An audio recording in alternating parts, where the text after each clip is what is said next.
Hey everybody, what's cooking? Tonight we're taking a look at a great tune originally by the English Beat, Save It for Later.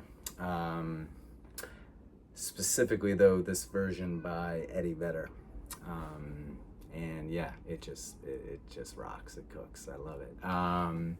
It's tricky though, so I'm just gonna play a little bit and then hopefully I don't mess it up too bad. I'm gonna talk about it. Here we go.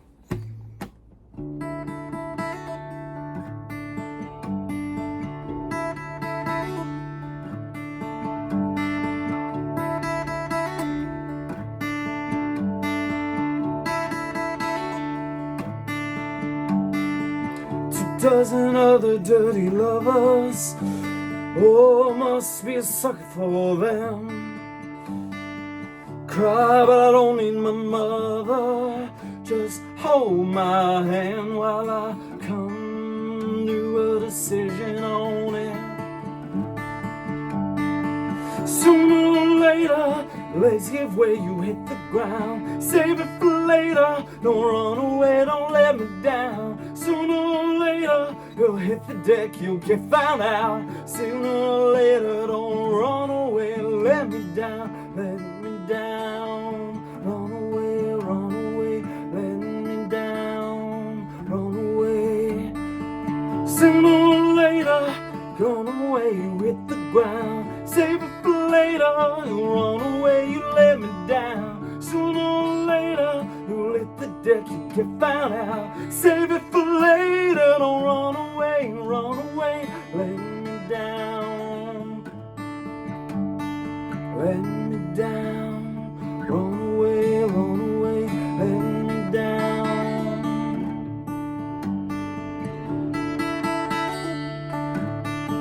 Why don't you hold me and kiss me now? Oh, why don't you just hold me and kiss me now?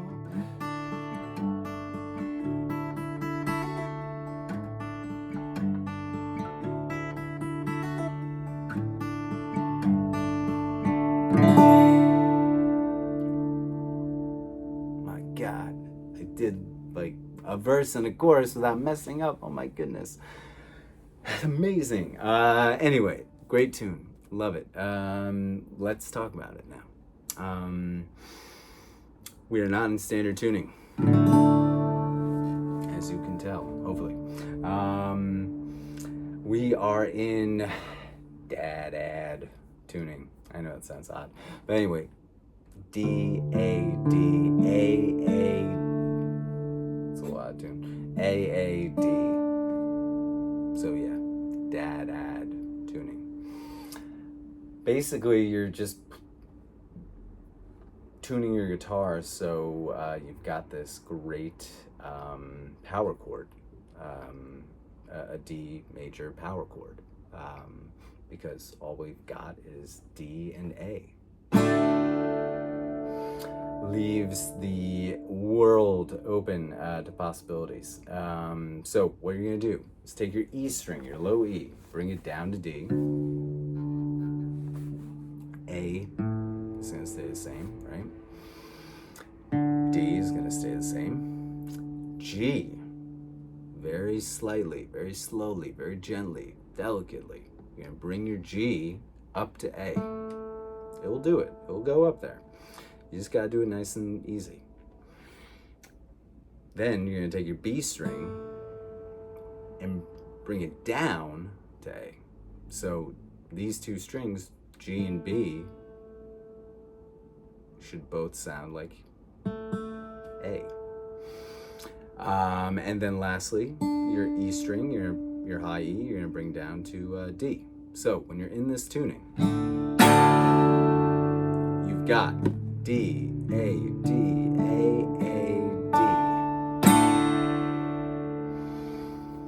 D. Easy enough, right? It will take a little while for your guitar to get comfy with that. So, you know, have your tuner on hand. But that's the tuning. So there are several covers of this tune. Like Pete Townsend does a great cover of it. But this version that Eddie Vedder does it's unique in its own way. There are no tabs of it online, so we had to figure it out ourselves. That riff that plays throughout the tune, that I bet you $5 Eddie Vedder is not singing and playing the guitar at the same time in the recording, because damn, it's hard. But that riff, that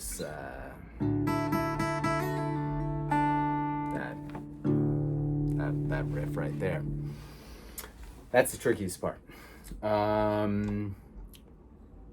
So it's really a finger picking version. It's very different from the original. What you're gonna do is have your index finger on the 2nd fret of the high E string, right? And first, just let's practice that riff, right? That plucking of the D string. The D string. That's your root, right? For the first chord. And the beautiful thing is that you can be a little bit messy with this. Thank God, right? Because it is tough to play. You can be messy with it because you're in this great tuning where it's just D and A, literally. So you don't need to be as, while it's a finger-picking song, it's okay if you strum it like this, like that first pluck that you do, that first down strum with your thumb. You don't need to just hit that string, right? You can do the first 3 strings closest to the ceiling. It's all good. But have your index finger down on the 2nd fret of high E, right? And I'm just calling them by their regular names for my own sanity, and yours too. So anyway, this riff. There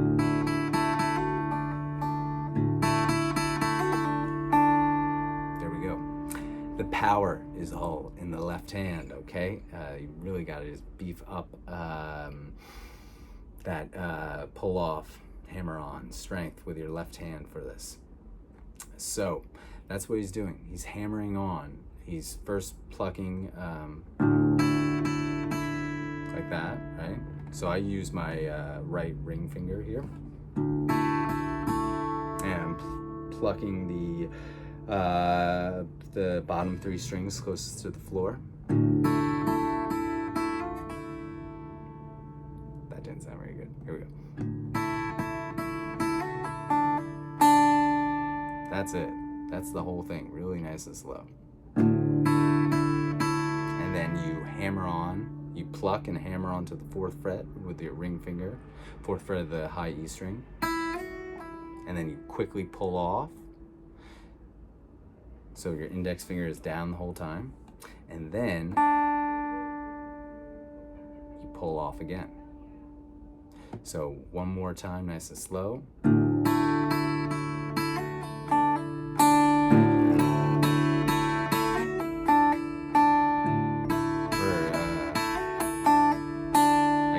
Times in a row. We're just going to do it. Get comfortable with that. That is the hardest part. I mean, it's the best part of the song, I think, but it's tricky, especially with that tempo that he does it at this.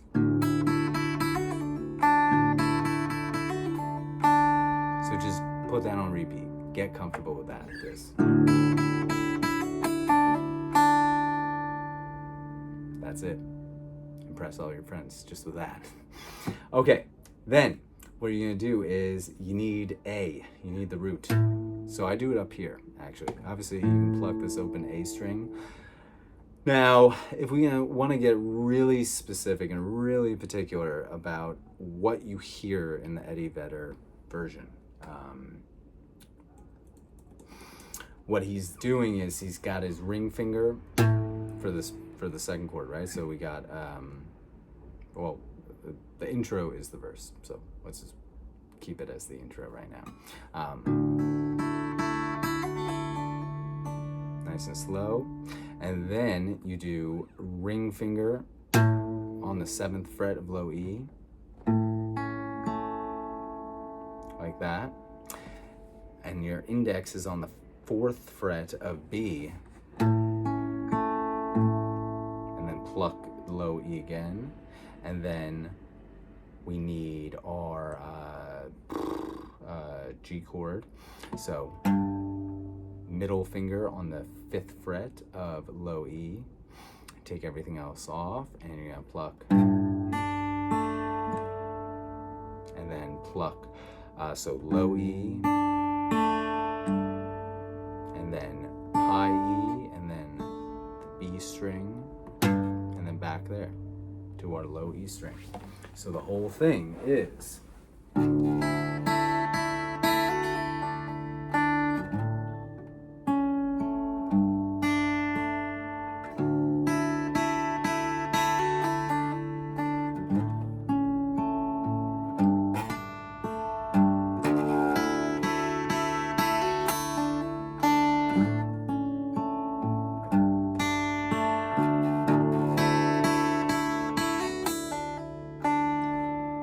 it. Technically, that's what is happening throughout the entire song.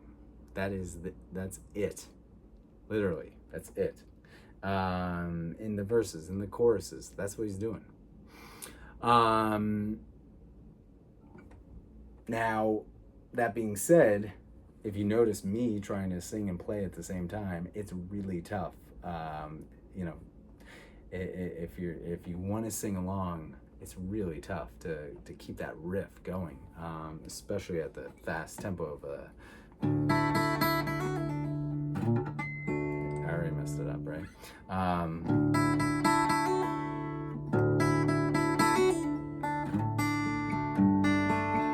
So you do a little cheating. By that I mean, if you notice, you need your roots. You need D, right? You need the low E string. Sorry, I keep messing it up with the names, but you need this, and then 7th fret, and then 5th fret. Everything else will sort of fall into place. You can fool people when you start singing, kind of. Hopefully I did that.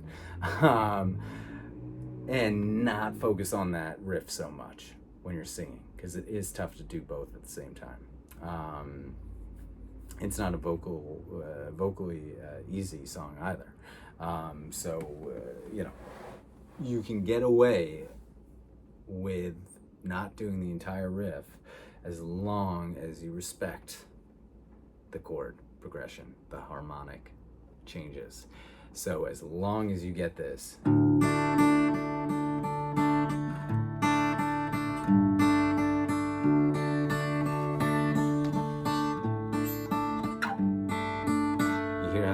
doesn't sound bad because we're in this very cool tuning, so you can get away with that. All right, that's what he's doing the entire song. So for the verses, the 2 dozen other dirty lovers, oh, must be a sucker for it. Cry, but I don't need my mother. Just hold my hand while I come to a decision on it. That's how you can get away with it. As you notice, I'm not even doing that 4th fret. Technically, this is what you hear in the recording. This.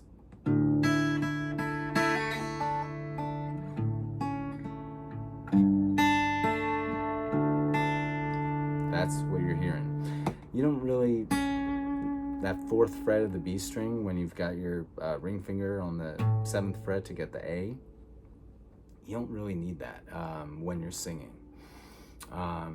But technically, that's what's going on. So I just wanted to give you options, right? So you've got the very exact finger picking pattern that he's doing. We talked about that, but I also showed you the sort of, kind of cheat. It's not cheat, but, simplified version when you're actually singing the verses and the choruses. So the choruses, the sooner or later, your legs give way, you hit the ground. You can go into strumming for this part if you one. I was tempted to myself at one point when we were doing this. Sooner or later, your legs give way, you hit the ground. Save it for later, don't run away, don't let me down. Sooner or later, your legs give way, you hit the ground. Save it for later, don't run away, don't run away, let me down. Run away, let me down. Run away, let me down. You can do that just as easily. But again, if we want to be specific with this acoustic finger picking, this is what he's doing this.